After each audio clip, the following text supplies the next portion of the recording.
Oferecimento: Panificadora São Vicente, 50 anos de tradição alimentando sua família. Estamos recebendo de forma remota o diretor do CHRP, Francisco Guedes, para nos informar como será o funcionamento da unidade no dia de feriado, próxima semana.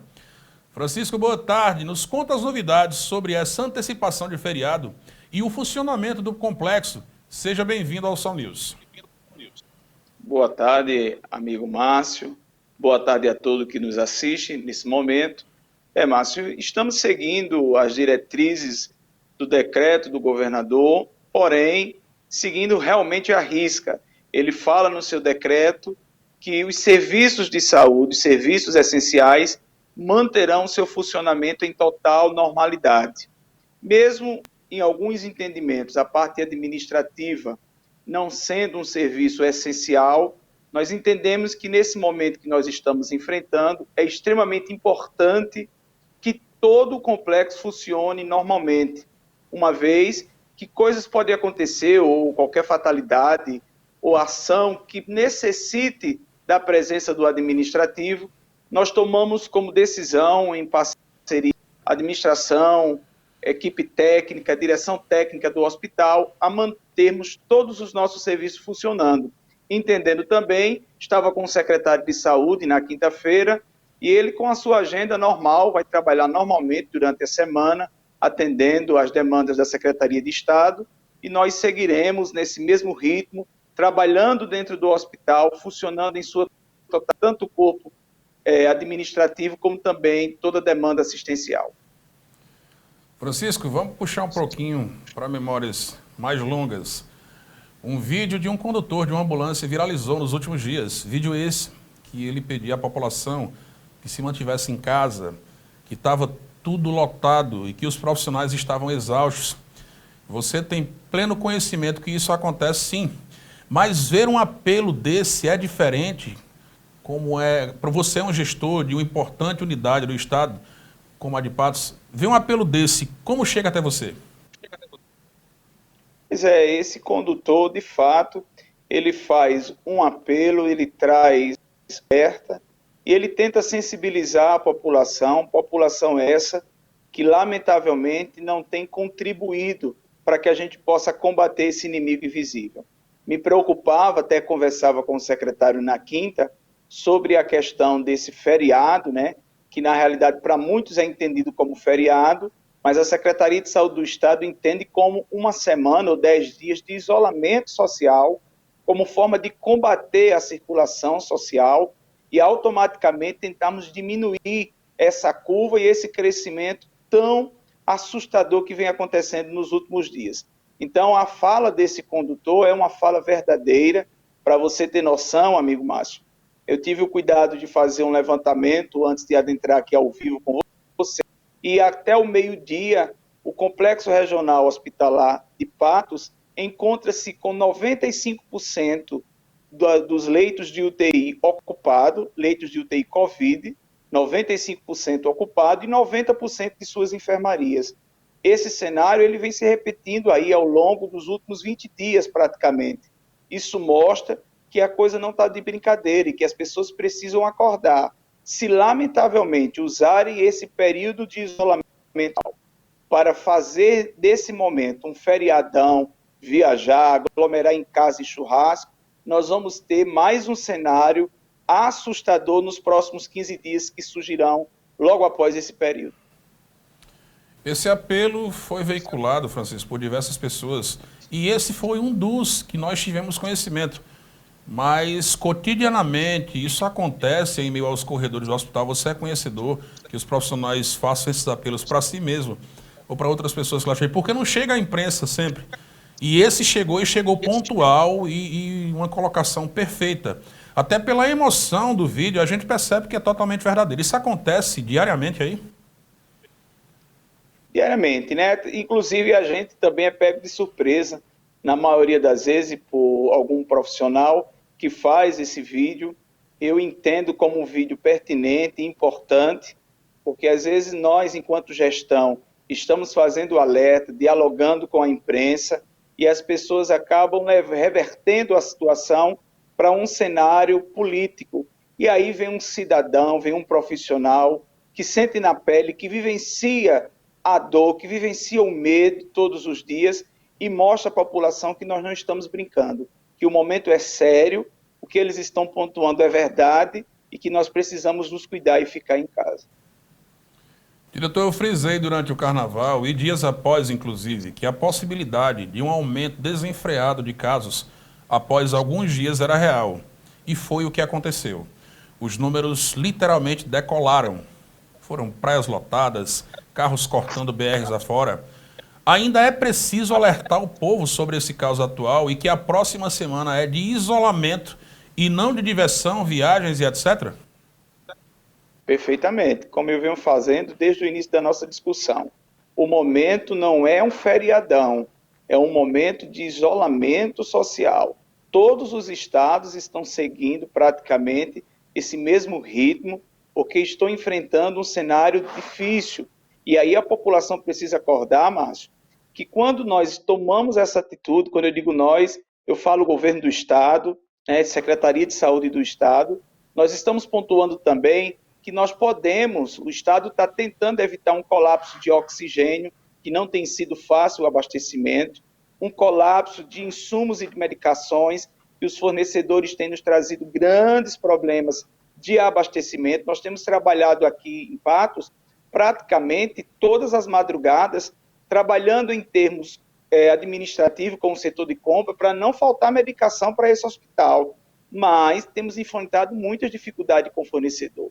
Então, não é só a questão de faltar leito, é a questão de faltar medicamento, de faltar insumos, do oxigênio não chegar a tempo. Nós tínhamos um consumo de oxigênio abastecido uma vez por mês, passou a cada 15 dias, de 15 dias passou a uma vez por semana, uma vez por semana já não era suficiente, passamos a 2 vezes por semana e agora ampliamos para 3 vezes por semana. Então, observe que o cenário é preocupante e as pessoas precisam acordar. Ou a sociedade nos ajuda a combatermos esse vírus até todos estarem imunizados, ou vai ser difícil os dias próximos que virão.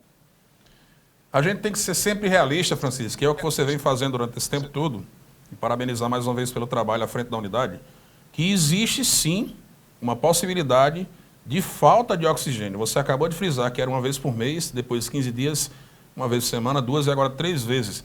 E a gente já escuta e vê alguns vídeos em redes sociais de algumas cidades da região circunvizinha de Patos, do Alto Sertão, que está em ponto de acabar o oxigênio. Esse risco, não querendo amedrontar a população, mas sendo realista e sincero, existe em Patos?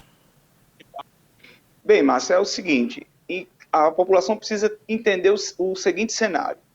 A falta do oxigênio, ela não se dá por uma incompetência dos órgãos, seja os hospitais ou seja o Estado. Ela acontece na logística. As empresas de oxigênio, nós temos 3 níveis mais fortes, que é o At Martins e a SOS Oxigênio.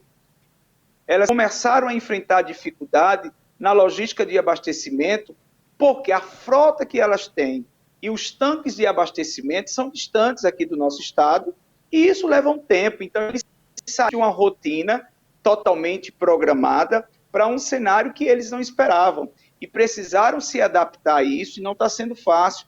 Na realidade, praticamente o At Martins e o SOS se unem para que possam dar o suporte a todo o nosso estado e a gente não venha enfrentar a dificuldade que outros estados estão enfrentando. Então, a falta do oxigênio ela não vai acontecer por um colapso do estado ou essas empresas não terem oxigênio. Ela acontece em algum momento porque a logística não está mais atendendo ao real consumo do estado. Então, esse é o problema que nós temos enfrentado. É um caminhão que sai da Bahia para abastecer Patos e que quando chega em Patos, na maioria das vezes, eu estou prestes a entrar em um backup de reserva de oxigênio. Então, essa é a nossa preocupação. E isso pode acontecer, que todos estejamos orando, pedindo a Deus para que esses caminhões não sofram nenhum problema e que essas empresas consigam cumprir com o programado junto ao Estado hoje, né, e daqui por diante. Campina Grande enfrentou um grande susto semana passada, teve que transferir paciente do hospital de trauma, foram 25 transferências que ocorreram praticamente em fração de 1 hora, para que esses pacientes não viessem sofrer nenhum dano. Então, nossa parte a gente está fazendo, nós temos cuidado, nós temos hoje, a prioridade nossa é o paciente, é o cidadão paraibano, mas muitos cidadãos paraibanos não estão entendendo isso e estão nos deixando cada dia mais em situações difíceis. Francisco, só para a gente finalizar, sei que seu tempo é muito precioso, mas eu queria que você atualizasse a atual situação. Você falou agora há pouco que a gente vem trabalhando há cerca de 20 dias, praticamente, no ápice da situação. E hoje 95% das UTIs e 90% das enfermarias. O anexo no hospital infantil também vem trabalhando com essa mesma base, também está em ponto de não ter mais vaga para ninguém? É o anexo que tem sido um aporte extremamente importante, fundamental. Agradeço já a diretora do anexo, a Isabela Cristina, por ter sentido esse cenário e ter sido solidária. Hoje o anexo no Aldo Leite, até ao meio-dia, eles estavam com 60% de ocupação de UTI e 50% de ocupação de enfermaria. Até dias anteriores, a gente tinha um cenário bem mais favorável dentro do anexo, que começa agora também a se avolumar nas suas taxas de ocupação. Então, nós temos 60% de UTI e 50% de enfermaria já ocupadas hoje dentro do Aldo Leite. Eu quero agradecer mais uma vez sua participação, sempre muito solícito conosco, sempre trazendo pontuações claras e específicas para esses casos e pedir que você faça um alerta final para todos que nos assistem agora. Mais uma vez, agradecer a você, Márcia, agradecer a Roberta, agradecer a TV Sol, acompanha essa equipe, né, que sempre também nos atende carinhosamente. Muito obrigado. Tenho feito a fala que a imprensa tem sido muito importante para nós nesse momento. Sou muito grato a toda a imprensa de Patos. E agora falando para a população. Nós precisamos, caros amigos, entender que nós estamos lidando com um vírus que mata, um vírus que preocupa, um vírus que tem levado não só pessoas com idades avançadas à morte, mas que tem chegado muito mais próximo de cada um e tem levado muitas pessoas que nós amamos a um cenário que tem trazido grande tristeza e dor para o estado da Paraíba. Nós temos hoje uma média de 50 mortes dia. Se você não nos ajudar, se você não ficar em casa, se você não se conscientizar e nos ajudar, propagando e combatendo que esse período não é um período de feriado, e sim um período de isolamento, a média que nós temos programado, de acordo com estudos, é sairmos de 50 mortes dia para 100 mortes. Nós não queremos isso para o nosso estado. Nós queremos viver um outro momento. Nos ajude. Fique em casa. Use máscaras. Higienize bem as mãos. Nós temos feito a nossa parte. E hoje clamamos a você, cidadão. Faça a sua parte também. Só assim nós venceremos esse vírus. Muito obrigado a todos. Obrigado, Márcio, e sempre à disposição. A gente que agradece. O recado está dado, gente. Não adianta estar distorcendo informação, não adianta estar querendo passar por cima do que é veiculado, porque a clareza é lhes passada dia após dia. Eu me importo com você. Eu te respeito. Eu sou consciente. Eu sei que incomoda, mas sei que é preciso. Não quero ser responsável pela morte de ninguém. Eu preciso sair para trabalhar, mas eu também quero voltar para casa. Nunca tivemos tantos casos, tantas mortes. Está na cara que nunca foi tão importante fazer a coisa certa. Se puder, fique em casa. Se precisar sair, use máscara. Governo do Estado. Somos todos Paraíba.